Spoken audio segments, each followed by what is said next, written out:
Welcome to the Sapna's home schooling channel. Friends, आज मैं आपके लिए हिंदी विषय का प्रथम सत्र परीक्षा 2019-20 का कक्षा 8वीं का पेपर लेके आया हूँ। प्रैक्टिस करने के लिए पेपर लाया है मैंने। 50 अंक का पेपर है और 4 पेजेस का पेपर है। अभी यहाँ पर पहला प्रश्न क्या है, निम्नलिखित परिच्छेद पढ़कर सूचना के अनुसार कृतियां कीजिए। अब ये परिच्छेद मैं आपको पढ़ के दिखाता हूँ, उसके ऊपर जो सवाल जवाब है हम वो भी देखेंगे। एक राजा था, उसके 4 बेटियां थी। राजा ने सोचा कि इन चारों में से जो बुद्धिमती होगी उसे ही अपना राजपाट सौंपेगा। इसका फैसला कैसे हो, ये वह सोचने लगा। अंत में उसे एक उपाय सूझ गया। उसने एक दिन चारों बेटियों को अपने पास बुलाया, सभी को गेहूं के 100 दाने दिए और कहा, इसे तुम अपने पास रखो। 5 साल बाद मैं जब इन्हें मांगूंगा तब मुझे वापस कर देना। गेहूं के दाने लेकर चारों बहनें अपने अपने कमरे में लौट आई। बड़ी बहन ने उसे 2 दानों को खिड़की के बाहर फेंक दिया। उसने सोचा, आज से 5 साल बाद पिताजी को गेहूं के इन दानों की याद भी होगी क्या, और जो याद भी रहा तो क्या, भंडार से लेकर दे दूंगी। दूसरी बहन ने दानों को चांदी की एक डिब्बे में डालकर उससे मखमल के थैले में बंद करके सुरक्षा से अपनी संदूकची में डाल दिया। सोचा, 5 साल बाद जब पिताजी ये दाने मांगेंगे तब उन्हें वापस कर दूंगी। और तीसरी बहन बस सोचती रही कि इसका मैं क्या करूं। और छोटी बहन तनिक बच्ची थी, शरारतें करना उसे बहुत पसंद था। उसे गेहूं के भूरे दाने भी बहुत पसंद थे। उसने दानों को भुनवा कर खा डाला और खेल में मगन हो गई। अब सवाल जवाब। कृति 1, कृति पूर्ण कीजिए। राजा ने चारों बेटियों को बुलाकर नीचे 2 खुली जगह दिए, रिक्त जगह ये आपको भरनी है। ये 1 मार्क का 1 गुण का सवाल है। अब सवाल 2, सही विकल्प चुनकर वाक्य फिर से लिखिए। इसे तुम अपने पास रखो। टिम्बर साल बाद मैं इन्हें मांगूंगा। 4, 7, 5। इस सवाल का जवाब तो आपको इस परिच्छेद में ही दिखेगा। गेहूं के दाने लेकर चारों बहनें अपने अपने टिम्बर में लौट आई, कटघरे, महल और कमरे। कृति 2, उचित घटनाक्रम लगाकर वाक्य फिर से लिखिए। 2 गुण के लिए है। तीसरी बहन सोचती रही कि इसका क्या करूं। चौथी और छोटी बहन तनिक बच्ची थी। अंत में उसे एक उपाय सूझ गया। उसने दानों को भूनकर खा डाला। अब कृति 3, निम्नलिखित शब्दों के पर्यायवाची शब्द लिखिए। 1 गुण के लिए फैसला और खेल। चलो अब हम पान 2 पर जाते हैं।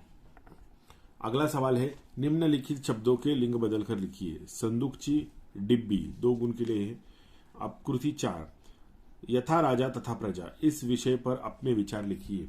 2 गुण के लिए सवाल है।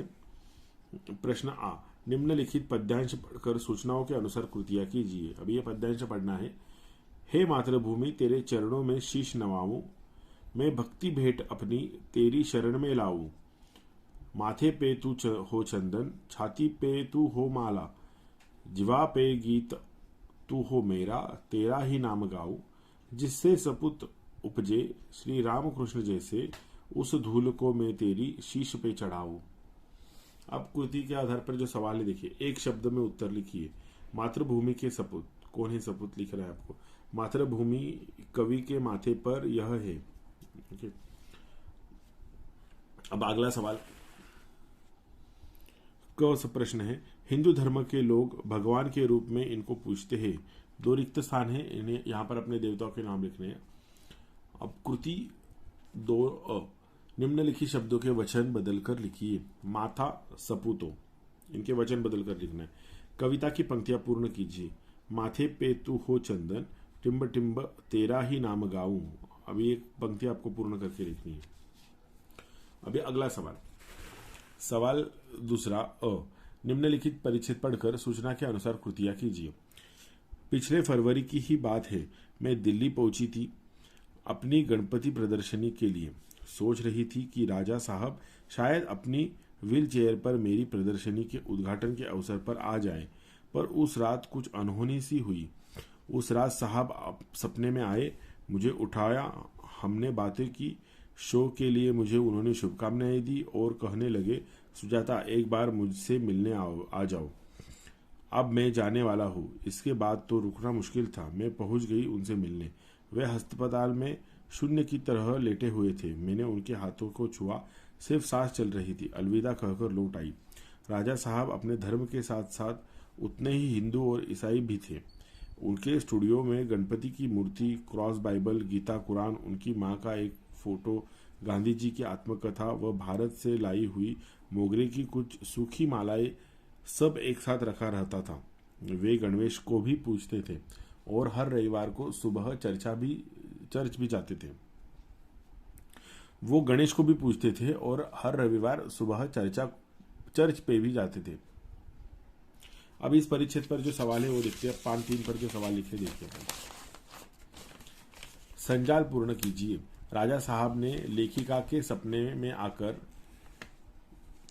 इधर नीचे जो बाण लिखे हैं ना, बाण के इधर आपको शब्द लिखने हैं 2 गुण के लिए। ये संजाल पूर्ण करना है। राजा साहब के स्टूडियो में पवित्र धार्मिक वास्तु है। ओके।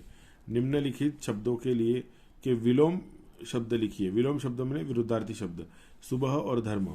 निम्नलिखित शब्दों के समानार्थी शब्द लिखिए। उद्घाटन, अलविदा। और 5वां प्रश्न है सर्वधर्म समभाव विषय पर अपने विचार लिखिए। 2 गुण के लिए सवाल है। अभी प्रश्न आ प्रश्न में क्या है? निम्नलिखित पद्यांश पढ़कर सूचना के अनुसार कृतियां कीजिए। अब ये पद्यांश पढ़ना है। बदला बदला सा मौसम है, बदले से लगते हैं सूर। दीदा फाड़े शहर देखता, गाँव देखता टुकुर टुकुर। तिल रखने की जगह नहीं है, शहर ठसाठस भरे हुए। उधर गांव में पीपल के है, सारे पत्ते झरे हुए। मेट्रो के खंबे भी के नीचे रात गुजारे परमेसुर। दीदा फाड़े शहर देखता, गाँव देखता टुकुर टुकुर। अब हम सवाल देखते हैं। उचित जोड़ियां मिलाओ। ब गट में क्या लिखा है? तो मेट्रो, पीपल। और ब में क्या है? गांव, कस्बा, शहर। कृति एक शब्द में उत्तर लिखिए। पत्ते झरा हुआ वृक्ष। कौन सा वृक्ष है पत्ते झरा हुआ? पीपल। तो यहाँ पे लिखना है जवाब। बदले से लगते हैं। ओके। अब कृति 3, कृति पूर्ण कीजिए। गांव का देखना, आगे जो कृति पूर्ण करना। शहर का देखना। ओके। गांव का देखना क्या है? टुकुर टुकुर। और शहर का देखना क्या है? दीदा फाड़े। गांव के, चौथा प्रश्न है, गांव के रहन सहन और शहर के जीवन के बारे में अपने विचार लिखिए। ये 2 गुण का सवाल है। ओके। चलो अभी हम चौथे पेज पर जाते हैं। चौथा पन्ना पर यहाँ पे व्याकरण और भाषा ज्ञान के सवाल है। प्रश्न 3, सूचना के अनुसार कृतियां कीजिए। समानार्थी शब्द लिखिए। वाणी और मीठी, इन दोनों के समानार्थी शब्द लिखने हैं। 1 गुण के लिए, इनमें एक के लिए 1 गुण नहीं है तो आधा गुण है, मतलब आपको दोनों भी लिखने हैं। विरुद्धार्थी शब्द लिखिए। ऊपर, जरूरत। मुहावरा का अर्थ बताकर वाक्य में प्रयोग कीजिए। ज्वार उठना। निर्देश के अनुसार काल परिवर्तन कीजिए। उसको 4 बेटियां हैं। सामान्य भूतकाल के काल परिवर्तन करने। निम्नलिखित अव्यय का अपने सार्थ वाक्य में प्रयोग कीजिए। आज का अपने वाक्य में प्रयोग करना है। निम्नलिखित विराम चिन्हों का नाम लिखो। ये विराम चिन्ह देख लीजिए आप, और ये भी विराम चिन्ह देख लीजिए। ओके। फिर निम्नलिखित वाक्यों में से विशेषण छांटकर लिखिए। हर तीसरे दिन नाखून बढ़ जाते हैं। 1 गुण के लिए। ओके। इसमें से विशेषण छांटना है। हिंदी भाषा में दी गई 2 वचनों के प्रकार लिखिए। अब 9वां प्रश्न, निम्नलिखित शब्दों के वचन लिखिए। बूंद और माला, इनके वचन लिखना है। अभी अगला प्रश्न क्या है? उपयोजित लेखन। ये अभी जो मैंने पढ़े ना, ये सारे सवाल 1-1 गुण के थे। ओके। और उपयोजित लेखन। प्रश्न चौथा 1, निम्नलिखित रूपरेखा के आधार पर कहानी लिखिए। कहानी को उचित शीर्षक दो और उससे मिलने वाली सीख लिखो। 4 गुण के लिए सवाल है। 1 बूढ़ा, 3 आलसी लड़के। किसान का लड़कों को बुलाना। अपने खेत में एक खजाना गड़ा हुआ है। किसान की मृत्यु। लड़कों का सारा खेत खोद डालना। वर्षा, अच्छी फसल। लड़कों को हर साल खजाना मिलना। बोध। अब दूसरा सवाल क्या है? निम्नलिखित वृत्तांत लिखिए। लोकमान्य तिलक कन्या विद्यालय अकोला में आयोजित हिंदी दिवस समारोह के वृत्तांत पर प्रारूप तैयार करो। वृत्तांत में स्थल, काल तथा घटनाक्रम का उल्लेख आवश्यक है। अब तीसरा प्रश्न क्या है? निम्नलिखित विषय पर 80 से 100 शब्दों का तक निबंध लिखिए। किन्हीं एक पर मेरा प्रिय खेल, मेरी पाठशाला और मातृभूमि, 4 गुण के लिए। ओके, लेकिन यहाँ पर किन्हीं एक पर लिखना है, मतलब इसमें से जो आपको पसंद है वो एक ही विषय पर आपको लिखना है, निबंध लिखना है। दोस्तों, अगर ये प्रश्न पत्रिका आपको अच्छी लगी हो और इस वीडियो आपको पसंद आया हो तो इस वीडियो को लाइक कीजिए और सपना जूम स्किलिंग चैनल को सब्सक्राइब कर बेल आइकन दबाइए, ताकि मैं अगला वीडियो जो बनाऊंगा उसका आपको नोटिफिकेशन मिले और आप वो वीडियो समय पर देख सकें। धन्यवाद, थैंक यू।